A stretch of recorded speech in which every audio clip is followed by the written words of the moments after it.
Hello everyone and welcome to chapter 12, our last chapter.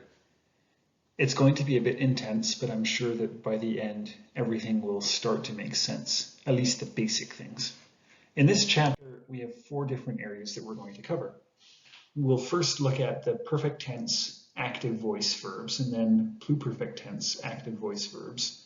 And then we'll do oida and edain, just some basic notes about how those verbs work. And then we'll look at second-class conditional sentences that use the aorist tense. So here we go. Let's dive in. Perfect tense active voice. What does this mean? Why is it so complicated? Well, let's look at it. The perfect tense active voice tells us about a past event that is now completed, which has continuing effects or consequences in the present. Do you see how precise this crazy language can be? All that information is stuck in one little word. So in other words, the action has finished, but the results continue. For example, quote, but if Christ has not been raised, the Greek word is egergetai, and the whole thing is has not been raised, then our preaching is without basis. And it could be better translated as, but if Christ is not raised, because the effects continue. He was raised once 2,000 years ago, right? But of course, he's still alive. And Greek has a whole separate verb class for that kind of thing. Pretty weird, right? But that's Greek. Remember, with all of this stuff, we're making observations about things that we see in the language. So you do not need to commit these things to memory. In fact, I would advise you that at this point, you don't. Maybe like a year from now or 2 years from now, if you go on and get super into Greek, or if you want to teach Greek, you can commit this stuff to memory. But for now, please don't. The most important thing to remember is that when you're translating passages from the New Testament for your sermons or for Sunday school or Bible study, whatever, these are some of the things that can come into play when you're looking at this kind of verb. So how do we go about identifying perfect active verbs? The first thing is reduplication. So the way that works is a stem, a verb stem that begins with a consonant will have that same consonant followed by epsilon as a prefix. There are more rules for how this works on page 103 of the textbook. As well, and we'll see examples of this, as well there will be a tense suffix, as Hewett calls it, a tense suffix kappa inserted in between the stem and the ending. So you have to look for reduplication, and then you look for the kappa, and then the next thing is find the primary active ending. So in other words, is it the I form, is it the you form, is it the he, she, or it form? And then finally, you identify and translate the stem. Here are some examples. So here's the first perfect active indicative of pisteuo, I believe. So first we have the reduplication. We have, since pisteuo begins with pi, we have a second pi in the beginning with an epsilon in between. So we have pe pisteu, and then we have kappa, and then we have alpha, the ending. So the endings are alpha, sigma, nu, and then men, te, and then si. So we have pepisteu ka, pepisteu kas, pepisteu ken, pepisteu kamen, pepisteu kate, and pepisteu kasin. So that's basically how it works. Again, we have the reduplication, right? The repeated consonant. Then we have the epsilon in between. We have the kappa after the stem, the pisteu stem. And then we have the alpha at the end. Same thing here, except we don't have the kappa, but other than that, it's the same. We have repeated consonant, epsilon, and then endings. Pepoitha, pepoithas, pepoithen, pepoithamen, pepoithate, and pepoithasi. So how does this actually function, the perfect tense active voice? We did a little a little mention of that in the beginning, but let's look a little more closely. So, the perfect tense can show past action that has consequences in the present. For instance, gegraptai, it is written in reference to Scripture, focuses not so much on the fact that the Bible was written a long time ago, but rather that now it is a part of written Scripture. And again, this is just the nuances of this crazy language that we're studying. All that information is packed into that one word.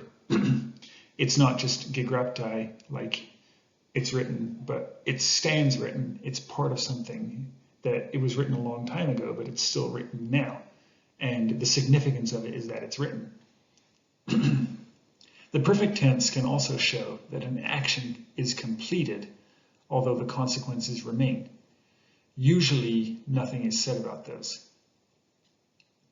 For instance, in Matthew 19:27, the disciples say, "We have left everything and have followed you."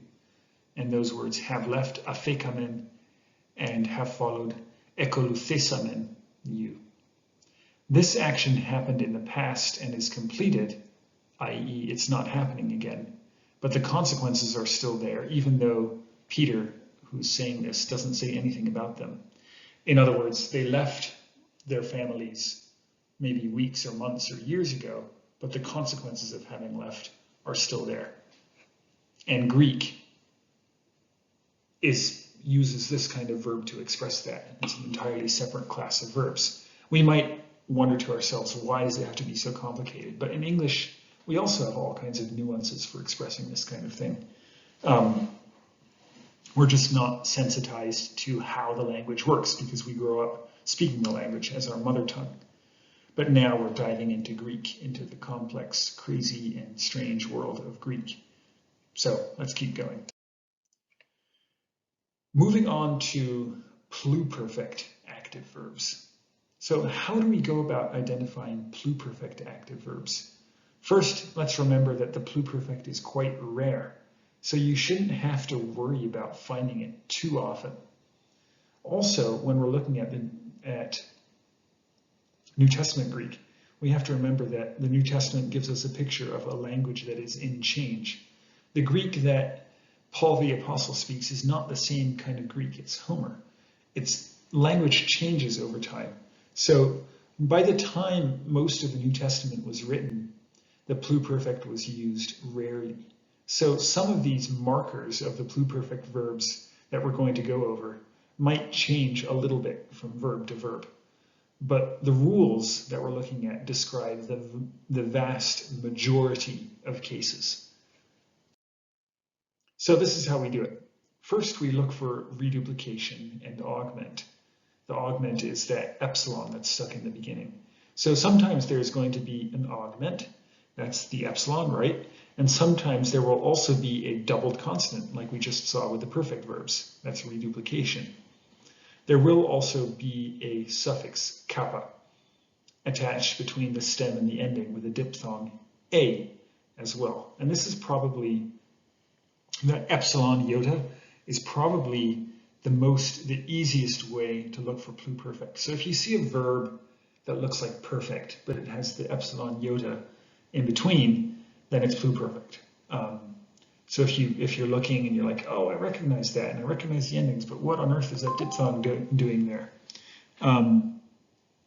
Then the thing to do there is assume that it's pluperfect. And finally, we look for the endings, the secondary active endings.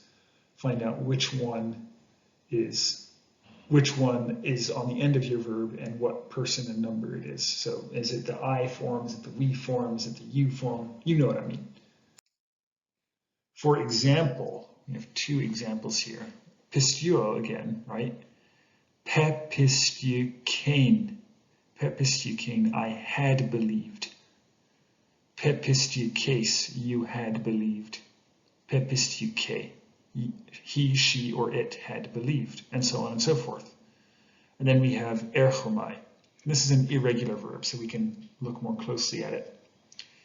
Eleleuthein, eleleuthes, eleleuthe, eleleuthemen, eleleuthete, eleleuthesan. Same thing, except we don't have, well, it's actually interesting. We do have the augment, right? We have the epsilon, and we have the reduplication, the two consonants at the beginning. But in this one over here, in Pepys Duquesne and so on, we don't have the epsilon. So as I said, these rules, look for them, but it's not going to be like perfect cookie cutter fit each time. So probably the smartest thing is to look for that epsilon iota augment at the end, and then you're on safe ground. So the function of the pluperfect tense, it's the perfect of past effect, as Hewett says. Now that sounds really weird and complicated, but basically it's a completed action in which the consequences are no longer in effect. So here we have that sentence from John 11:19. Many of the Jews had come to Martha and Mary to console them about their brother. So at the time of this story, they're not there anymore. Jesus and his friends are there, but they're not there. But in the past, they had come, like in the last day or two since Lazarus had died. So in Greek, that's poloi de ekton Judaion, eleleuthesan prostin Marthan kai Mariam, hina paramuthesontai. It's a cool verb. Paramuthesontai autas peritu adelphu. Many of the Jews had come, eleleuthesan. In other words, this is something that happened a couple days ago, but they're not there now. They had come and they'd left again. So more than anything, remember this tense is rare. So you're going to see it from time to time, but please don't lose sleep over it. Just be aware of it and try to remember that it's one of your possibilities for translating. Moving on to oida and edein. Oida is similar to gnosko in meaning. So to know, like I know, or I come to know, or I understand, but it's a perfect verb.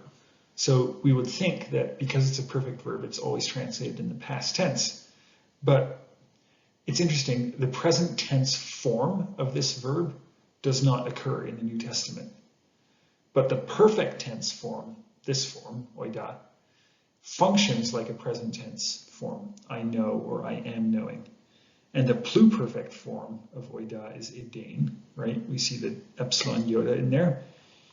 And this form functions as the simple or imperfect past tense, or which we would translate as I knew or I was knowing. So this is what the conjugation looks like, and you can find this in your textbook, but it's edein, edes, ede, edemen, edete, edesan, and oida, oidas, oiden, oidamen, oidate, oidasi.